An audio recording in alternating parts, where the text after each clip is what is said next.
Hello friends, स्वागत है आप लोगों को मेरे चैनल पे। आज मैं तिलक का गीत सुनाने जा रही हूँ।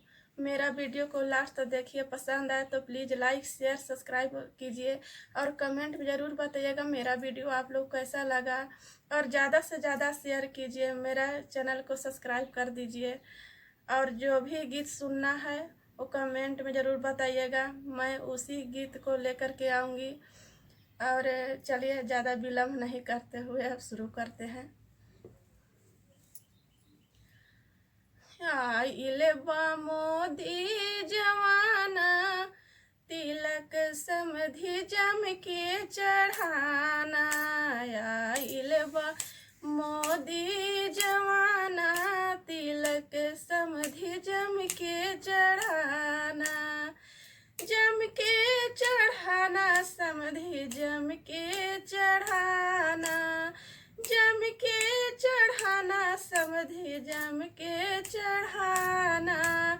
आइल बा बीजेपी जवाना, तिलक समधि जम के चढ़ाना। आइल बा बीजेपी जवाना, तिलक समधि जम के चढ़ाना। पीतल सेठ बर्तन का फैशन नहीं है, फूल सेठ बर्तन का फैशन नहीं है।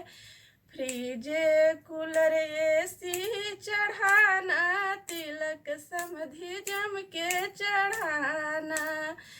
LCD कूलर एसी चढ़ाना, तिलक समधि जम के चढ़ाना।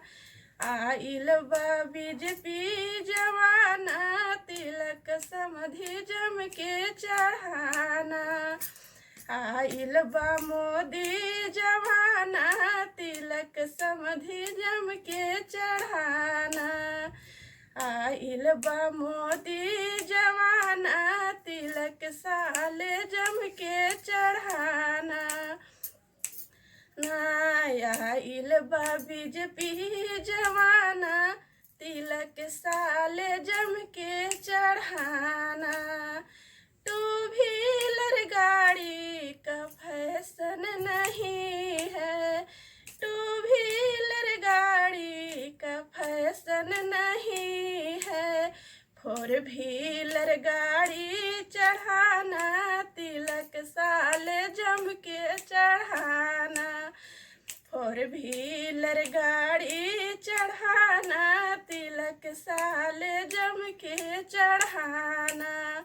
आइल बा बीजेपी जवाना, तिलक साले जम के चढ़ाना। आइल बा बीजेपी जवाना, तिलक साले जम के चढ़ाना। सोने का सिकड़ी का फैशन नहीं है, सोने का सिकड़ी का फैशन नहीं है। हीरे का सिकड़ी ले आना, तिलक साले जम के चढ़ाना। हीरे का सिकड़ी पहनाना, तिलक साले जम के चढ़ाना। आइल बा बीजेपी जवाना, तिलक साले जम के चढ़ाना। सोने का अंगूठी का फैशन नहीं है, सोने का अंगूठी को फैशन नहीं है।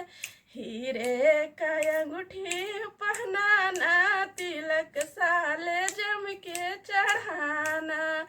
हीरे का अंगूठी चढ़ाना, तिलक साले जम के चढ़ाना। आइल बा बीजेपी जवाना, तिलक समधि जम के चढ़ाना। आइल बा बीजेपी जवाना, तिलक साले जम के चढ़ाना। Thank you.